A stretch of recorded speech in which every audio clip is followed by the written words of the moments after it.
Praise God. Hallelujah. Purihin ng Panginoon sapagkat tayo muli ay narito upang magkaisa at magsama-sama as we gathered as one church to utter our worship and praises to God alone. Amen? And it's a really wonderful days that we had in the past. I know some of you and even mine are have been that struggling week. Masakit nga yung likod ko eh. Back pain is attacking. But then again, God is the one who strengthens His children. Amen? And as we go straight forward, let's bow down and pray. Hallelujah. Heavenly Father, once again, we thank you, Lord God, for today, allowing us to be in this place, gathering before you, humbling ourselves, our heart, bowing down and kneeling down our hearts before you, Lord God, to worship you, to honor you only, Lord God. For truly, Lord God, you are the one who deserves every worship of your created people. And thank you, Father God, for this wonderful day that you have given us. Strengthen us, Lord God, and bring us, Lord God, your message. Hide me behind your cross, that you only be the one be exalted today, and your name be glorified as your people will worship you in spirit and in truth. Thank you, O God, in Jesus' name. Amen. As we had a short series brought to us by Pastor Jong in Matthew 24 and 25, titling Always Be Ready. Amen? And we will wrap up today as I go through in Matthew 24 as well, and bringing this Ephesians chapter 4, 1 to 6. And it's a wonderful message that really what is lies ahead to us as believers of Christ and followers of Christ, dealing with these situations, left and right, where some of which people of God telling us, is this the last days? We don't know yet. Amen? The strong message of being watchful all the time, as no one knows the Lord Jesus Christ will come back. Even the Son. And to wrap up this message, I titled this sermon, The Preparation of the Church, citing Ephesians chapter 4, verse 1 to 6. First of all, we have to understand why the Lord Jesus Christ revealed the message of Matthew chapter 24. And in principle to His disciples and all believers, this serious as should be. In fact, Matthew 24 is one of the messages in the Bible that being misunderstood. Many is arguing about when will be the tribulation comes and everything in it. But in summary of it, Christ wants us to be always ready as He comes like a thief. Apostle Paul wrote this book of Ephesians to expand further our horizon about preparation, that we might understand better what is the dimension of God's eternal purpose and grace, come to appreciate the high goals given to us by God, set for the church. In Paul writings in Ephesians has two parts. Ang Ephesians is 6 chapters. Pag binasa mo nga one chapter in a day, before Sunday you will finish it. It's a short book of epistle as he divided into two. Chapter 1 to 3 speaks about God's ultimate plan about His redemptive program. To understand God's way of reconciliation to Himself and the mystery of His plan. And with the sequence of statement about God's blessing with a remarkable variety of experience and statement in it with His wisdom. And the other 3 chapters emphasizes that we have been saved not only for our personal benefits, but also to bring praise and glory to God to the extent that we should always walking in the light and fighting darkness. And in the climax, in God's purpose, when the times comes, when we all children of God reach the fulfillment, which is the church, is bring all things as united under Christ. Amen? So we have to recall about what Pastor Jong exhorted in the past sermons as he preached that we believer is in purpose to please God. Please God in every way of our lives and to maintain with consistent commitment to His covenant that we will be like the wise virgins fully ready of waiting when the Lord comes. Sabi nga ni Paul sa chapter 3 of Ephesians, I, Paul, the prisoner of Christ, emphasizing deeper meaning of that before the Lord. A consistent follower of Christ in proclamation of His goodness. The one issue in principle, why this message has been written, because many members of the church today are becoming lukewarm, or shall we say, complacent. With their lifestyle here and there, we don't know what their priority in their lives is. As we go through in verse 1, sabi doon, as prisoner for the Lord, then I urge you to live a life worthy of the calling you have received. The word prisoner in this verse is not just pointing out about punishment, which is the worldview of have this written in the shirt of prisoner, yung malaking P sa likod at yung malaking small P dito sa harapan. We have to make it deeper understanding about that P. So we will be talking about many P in this sermon. You see, ironically, the symbolism of P in us as prisoner of God is a deeper understanding of process. I-flash mo nga bro yung sa picture. Ang hirap ko maghanap ng isang picture na isang tao lang yan, kaya marami ito eh.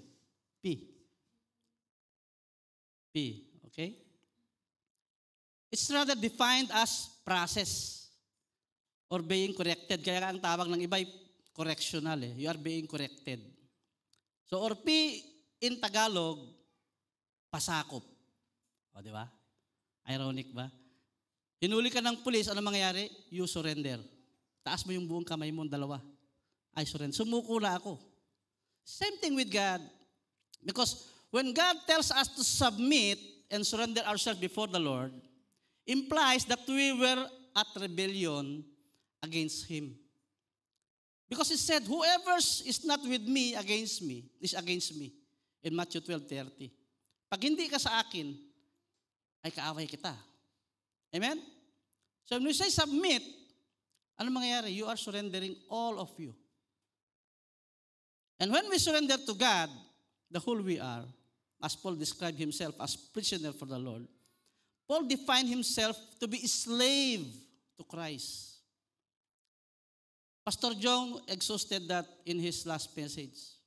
That as a slave of Christ, the only principle is for you to please God.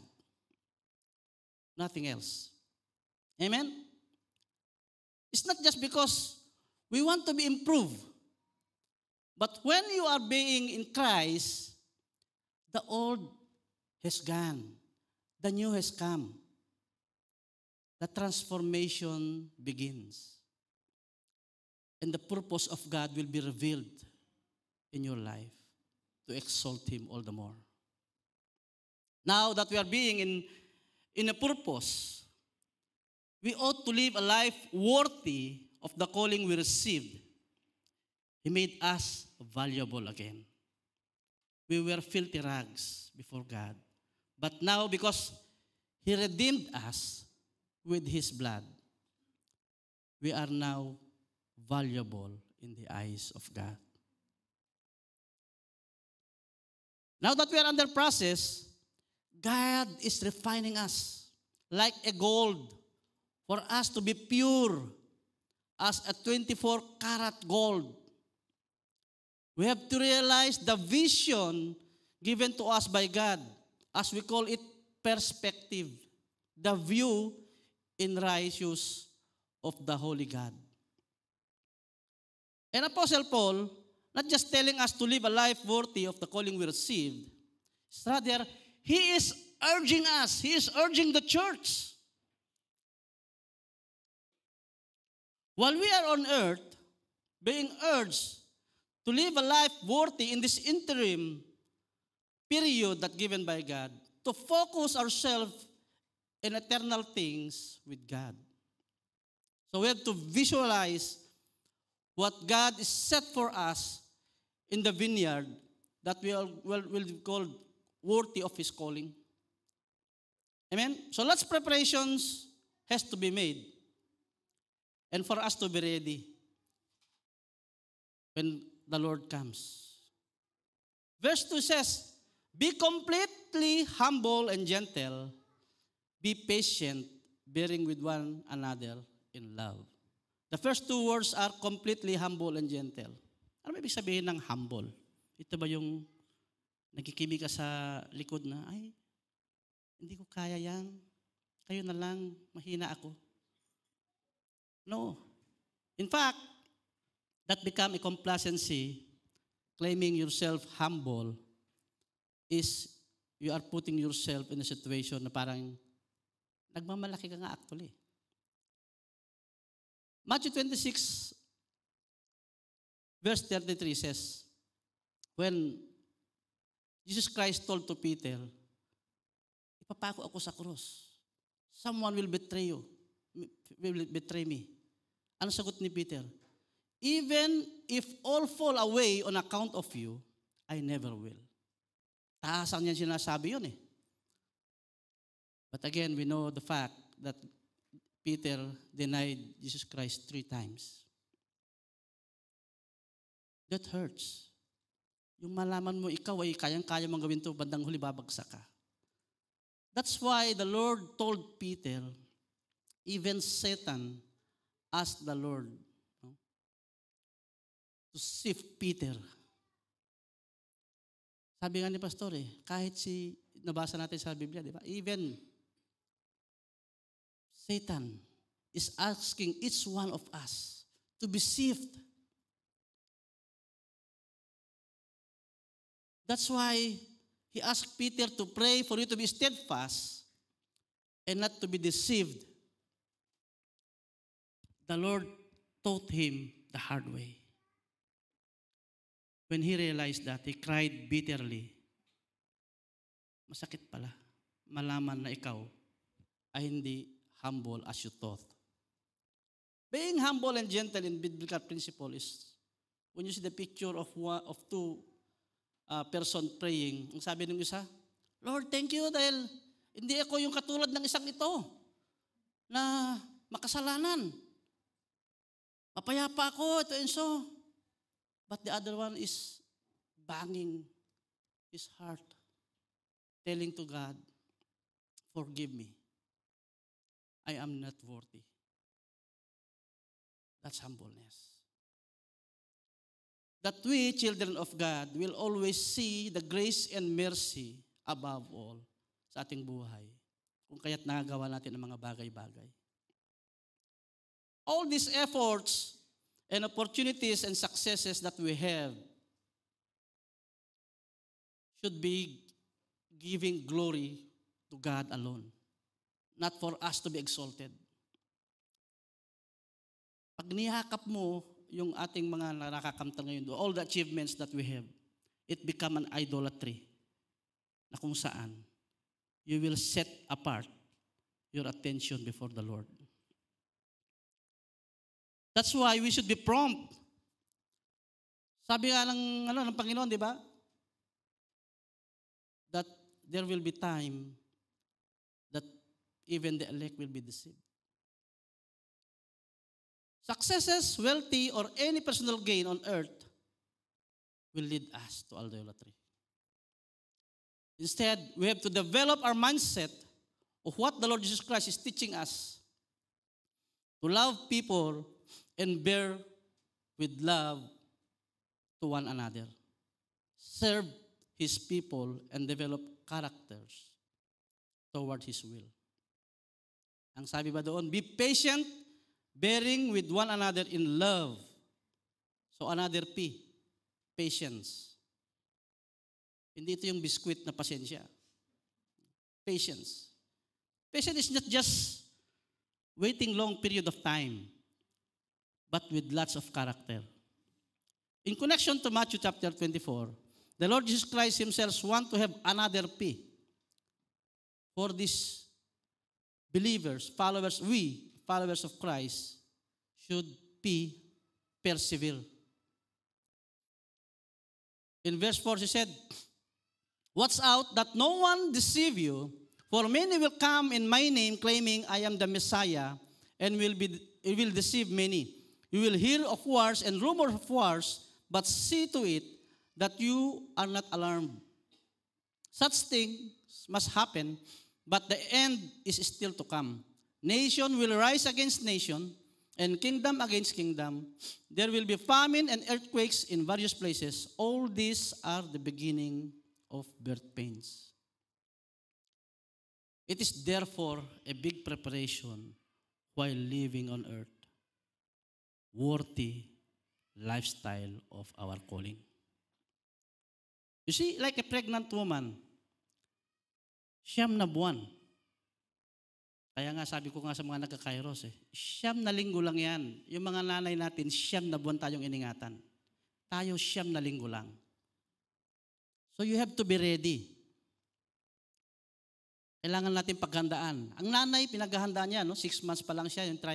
Ngayon, we just finished in Kairos chapter 6, di ba? Magcha-chapter 7. Second trimester. Di ba? Ang tawag natin sa 6 months old, second trimester.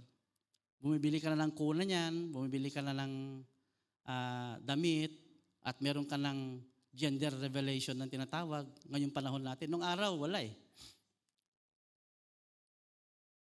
So in even verse 9 to 11, it says, then you will be handed over to be persecuted and put to death, and you will be hated by all nations because of me. And the time many will turn away from the faith and will betray and hate each other, and many false prophets will appear and deceive many people. Another prayer implies by Matthew 24, protection. Kaya tayo winawarningan ng Panginoon for us to protect ourselves. God is protecting us.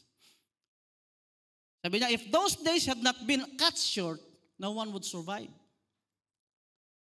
But for the sake of the elect, those days will be shortened. At the time, if anyone says to you, look, here is the Messiah, or there he is, do not believe it. For false messiahs and false prophets will appear and perform great signs and wonders to deceive you, if possible, even the elect. See, I have told you ahead of time. Sinabi sa atin ng Panginoon ito, even sa kanyang disciples, ahead of time, for us to be prepared and be protected. For us not to be crushed by our enemy. That's why Jesus Christ, when he is about to be betrayed, he went back to his disciple and urged them to pray. Matthew 26, verse 40 to 41. Sabi doon, then he turned to his disciple and found them sleeping. May natutulog ba sa atin ngayon? Gising. Sabi niya doon, couldn't you men keep watch with me for 1 hour? He asked Peter, watch and pray so that you will not fall into temptation. The spirit is willing, but the flesh is weak.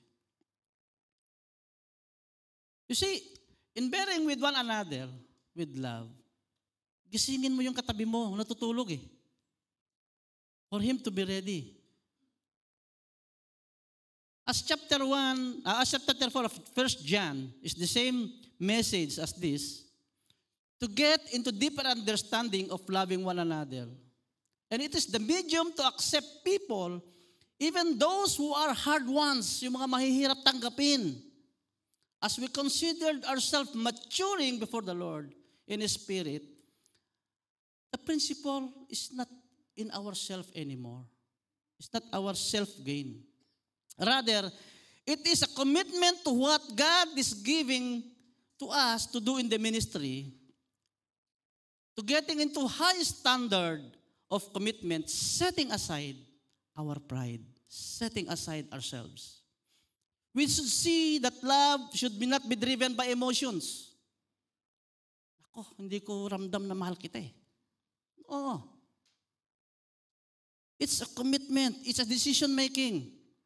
Nung naging asawa mo yung asawa mo, hindi actually mahal mo yan dahil feeling mo lang. It should be a lifetime commitment. When you set your feet before the Lord to serve Him, it should be a commitment. Set your feet. It's not about emotion. Emotion tends us to grow weary. Mapapagod tayo kung emosyon lang ang naging driven force ng ating paninilbi sa Panginoon. Instead, we should grow spiritually to God, setting ourselves, be committed. Kung 9 weeks yan, let it be 9 weeks. I will finish the course. Kung 9 years yan, let it be 9 years. I will finish the course. You see, in verse 3, sabi doon, make every effort to keep the unity of the Spirit through the band of peace. Let's talk about this. The fact that we are one in one body, we should be all united in one accord in Christ Jesus. Iisa ang ating layunin. Setting our priority in God as He is the only number one sa ating priority. When people telling us, pasensya ka na bro, busy ako eh. Hindi kita mabibigyan ng time. I cannot go to church. Pasensya ka na, I could not even set a prayer kasi ang dami kong ginagawa sa opisina. See, a fellowship like this is actually too important that we should set aside something minor of ours and make this a priority. Amen? God is probably not their priority. When you are telling yourself you are busy not to go to church and not to pray and not to read the Bible, it means that your God, my God, is not your priority. One of the greatest factors in unity is bonding with love. Pag-ibig at kapayapaan. Bonding with peace. Another P, peace. Hindi ito yung peace sa Bisaya, yung peace pandikit, peace na isda. Peace. Alala na niya naman yung joke ni, ang pangalan ng stand comedian na peace. Sabi diyan sa John chapter 14 verse 27. Sabi doon, peace I live with you, my peace I give you. I do not give to you as the words give. Do not let your hearts be troubled and do not be afraid. Ano ba yung peace? Ano ba yung kapayapaan na ito na pinapakita sa Panginoon? Ito ba yung mahimbing ka na walang maingay? Ito ba yung para bang patayin mo lahat at ikaw ay matutulog, madilim, tahimik? Peace? No. It is a commitment with God, having a full focus to Him, that He is the one giving you that peace na hindi ka nayayanig sa mga sitwasyon na nangyayari sa buhay mo. With humbleness and gentleness, this bring us to be able to give efforts in keeping us at peace with our brethren, uniting us as one body, the body of Christ, as we always be patiently in love to Him. Amen? We have to remember the deception, the scheme of the enemy. Ano ba yung ginagawa ng devil? Kaya nga sinasabi ko lagi sa aking, last time na nag-preach ako din, sabi ko, you have to study your enemy. Ano ba yung mga ginagawa niya? The number one target of the enemy is for us to be scattered na hindi tayo nag-unite na katulad dito. Dadaling ka niya sa mall, dadaling ka niya sa kung saan-saan para hindi ka makasama sa isang pagpupulong na katulad nito. You remember yung sample ng one flock na ang lion ay naghahanda lang. Pag humiwalay ka, patay ka. Ikaw ang target. So this is the warning. Kaya nga, ulitin ko, in Luke 11:23, whoever is not with me is against me, and whoever does not gather with me scatters. When we are not gathered like this, because of God, we are being scattered. Kaya anong umaatake sa inyo? Sa akin. Kapag umaatake ang Panginoon ng kaaway, anong ginagawa niya? Kata. No? Hindi yung kata ng karate. Katamaran magsimba, katamaran manalangin, katamaran mag-fellowship. KKK. The deception of the enemy is to discourage you. Huwag ka nang pumunta. Patulog ka na lang. Magpagaling ka. You see, Matthew chapter 24, verse 9 to 13 says, then you will be handed over to be persecuted and put to death. And you will be hated by all nations because of me. At the time, many will turn away from the faith and will betray and hate each other. And many false prophets will appear and deceive many people because of the increase of wickedness. The love of most will grow cold. Manlalamig. But the one who stands firm to the end will be saved. Paghandaan natin yan, mga kapatid. People will create excuses and alibis. Kapag ikaw nandun na sa posisyon na nag-aalibay ka na nag-excuse ka, teka, manalamin nga ako. Ano ito nangyayari sa akin? You have to be prompt. You see, I'm not telling that going to church is automatically saved. But worse, not going to church also tends you to be lukewarm. Susunod niyan, tatamarin ka hanggang sa hindi ka na pupunta.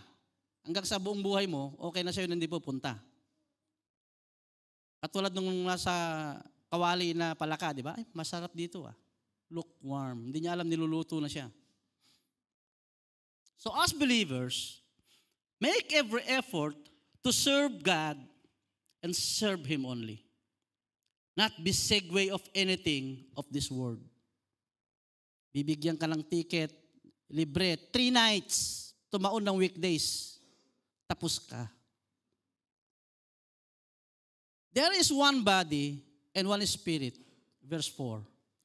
Just as you were called, no one hope when you were called. To one hope when you were called. There is one body and one spirit, just as you were called to one hope when you were called. So we have to see that we are in common goal. Last Sunday nga, meron kaming bisita Ang tawag sa kanyang church na pinanggalingan, every nation. Tayo naman all nation. Magpinsan, di ba? Magkapatid. Isa naman na layunin. See, the true church, the body of Christ, has common denominator. To make us one body and one spirit with one hope that the Lord Jesus Christ is the center of it all.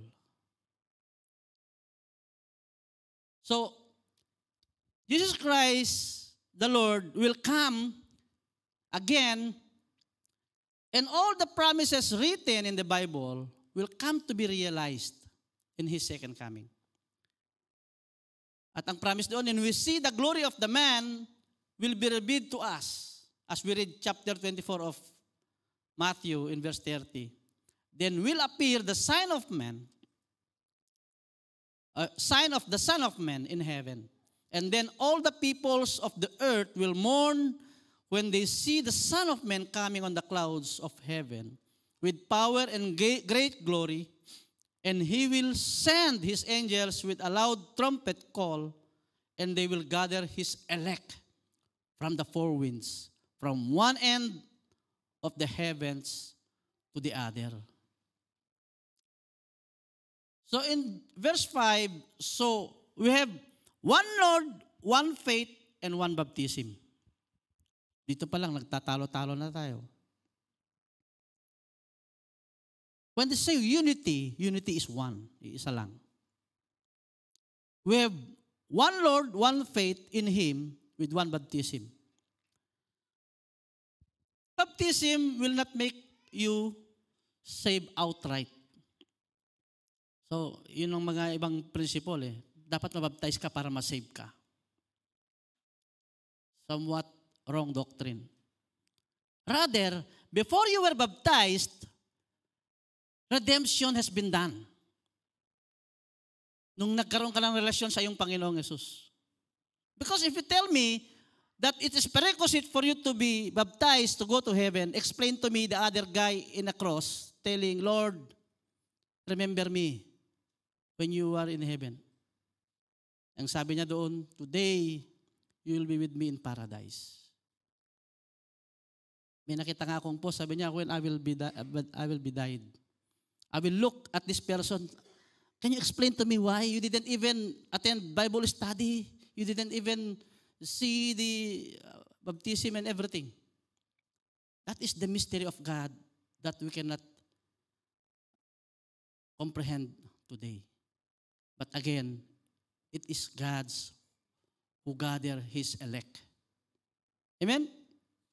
See, the act of baptism is a powerful symbolism of His death, His burial, and His resurrection. The Lord Jesus Christ is the one symbolizes this, and He Himself demonstrate when He were baptized by John the Baptist.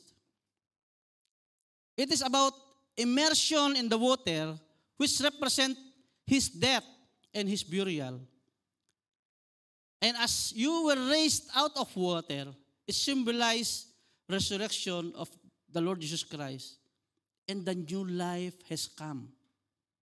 The identity of you, if you are proclaiming that you and me are with the Lord. Another word is, you are being soaked.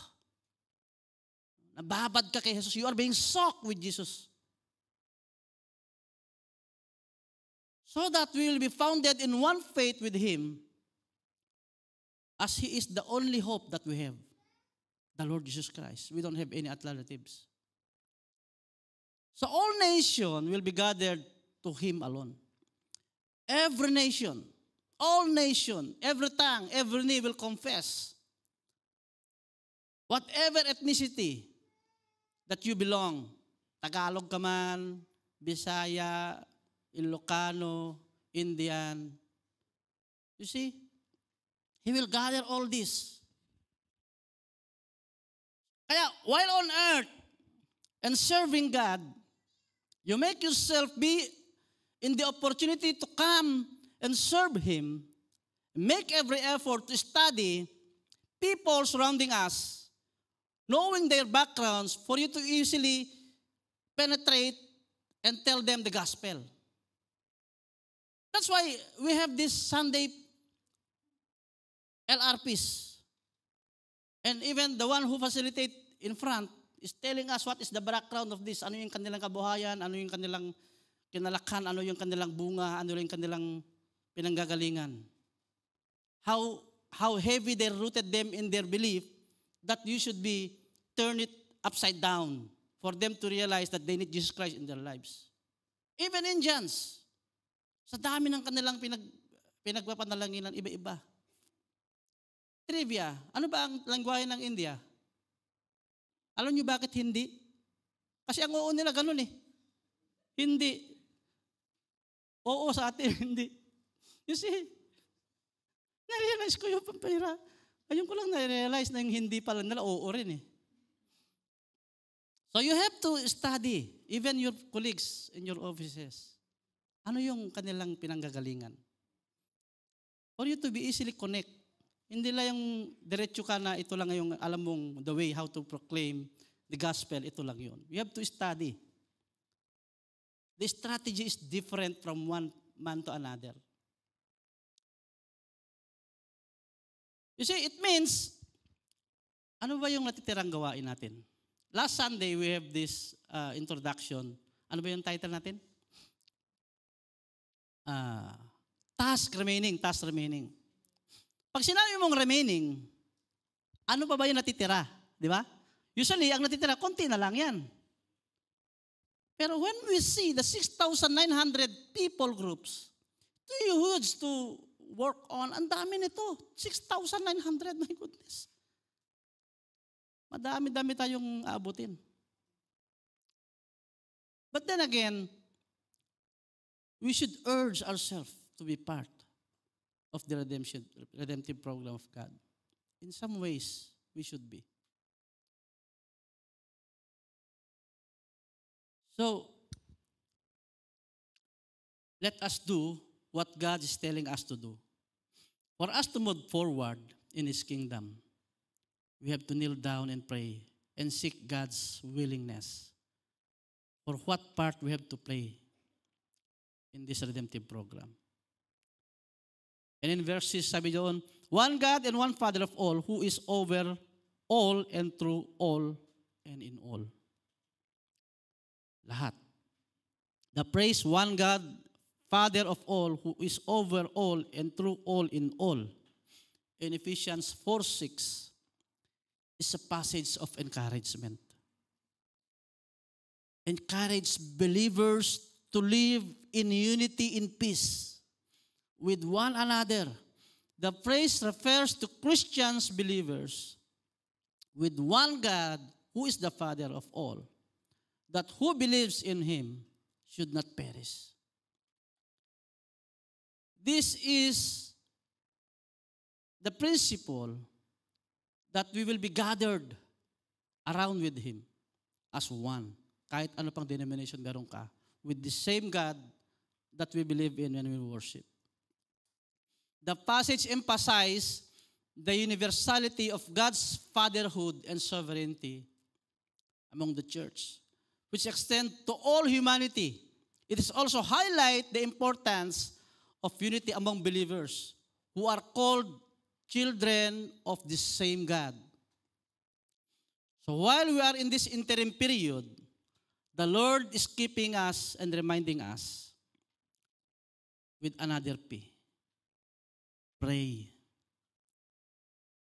Have time to pray. I was encouraged by Pastor, kung natatraffic ka man, with 1 hour, 2 hours going to your work, mag-isa ka sa sasakyan, make it a point that you communicate to God.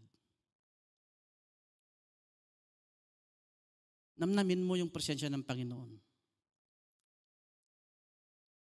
Sabi doon in Ephesians chapter 6 verse 18, and pray in the Spirit in all occasions with all kinds of prayer and requests. With this in mind, be alert and always keep on praying for the Lord's people. So this again to remind us, ipanalangin mo yung kapwa-tao. You see, God desires the church to persevere till the end. Grow in spirit, be mature, and live a life worthy of the calling given to you and me by the Lord.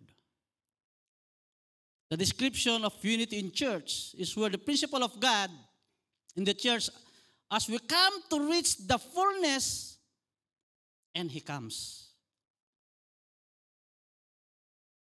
See, let's read 17 of chapter 17 of John, starting from 13. Sabi na doon, I am coming to you now, but I say this thing while I am still in the world, so that they may have the full measure of joy within them. I have given them your word, and the word has hated them, for they are not of the world, any more that I am of the world. They are not of the world, even as I am not of it. Sanctify them, the truth, your word is truth. As you sent me into the world, I have sent them into the world. We have been sent, my brothers and sisters. For them I sanctify myself, that they may be truly sanctified. And verse 20, my prayer is not for them alone. Listen to this. I pray also for those who will believe in me through their message, that all of them may be one. Sabi niya, Father, just as you are in me and I am in you, may they also be in us, so that the world may believe that you have sent me. I have given them the glory that you gave me, that may be one as we are one. This is the desire of God, for us to be united in one spirit, the church as one body of Christ, and be with Him forever and ever in heaven. And as I continue in Matthew 24:31, and He will send His angels in a loud trumpet call, and they will gather His elect from the four winds, that one end of the heavens to the other. You see, this is the seed of Abraham, who have been chosen before the foundation of the world. As God knew, they would turn to Jesus. Itong mga tao na wala pa sa Panginoon. Pero they will be the one to be part of the body. It is the same thing that the principle of Great Commission in Matthew 28, verse 18 to 20 that we used to proclaim. And that's also written in Matthew 24, verse 14. Sabi niya doon, and this gospel of the kingdom will be preached in the whole world as a testimony to all nations, and the end will come. Hanggang ngayon nga, hindi ko ma-realize dun sa napunta namin ni Pastor yung example niya, bote ng Coca-Cola, nakarating sa lupalop ng daigdig. Bakit ang salita ng Diyos ay hindi pa? You see, and all of members of the body of Christ, Jews and Gentile alike, will meet God as one in heaven. As we read Revelation 7, 9 to 10. Sabi dun, after this I look, and there before me a great multitude that no one could count, from every nation, tribe, people, and language, standing before the throne and before the Lamb.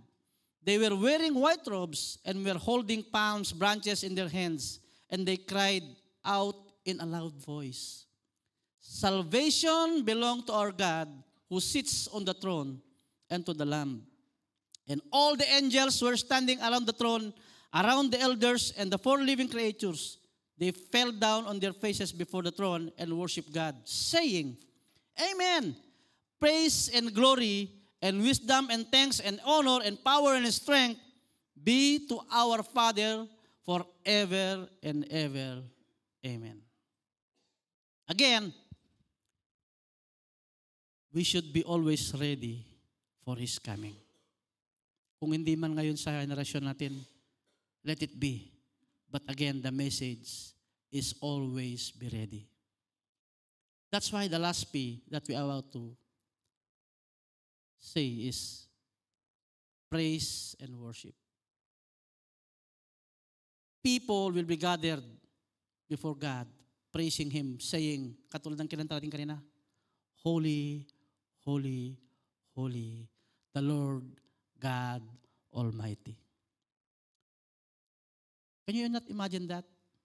We will be all gathering in one accord and uttering our worship in the same tune, saying, Holy, holy, holy. Worthy is the Lord Almighty. My brothers and sisters, we are all made to worship God. And that brings us in a big preparation while on earth. That we will be always be ready, preparing everything for the ultimate goal, that every believer of Christ be with him forever and ever. Amen po. Let's pray. Heavenly Father, once again, we thank you, Lord God, allowing us always as this situation that we have now to gather before you as one and united body of Christ, to worship you in one accord, Lord God, uttering our worship as you are holy. We thank you, Father, for all the sustenance that you are giving to each one of us, giving us strength in every way, in every struggles that we undertake, Panginoon, Lord God. You are the one who give us strength. Without you, we are nothing. Without you, we cannot do anything.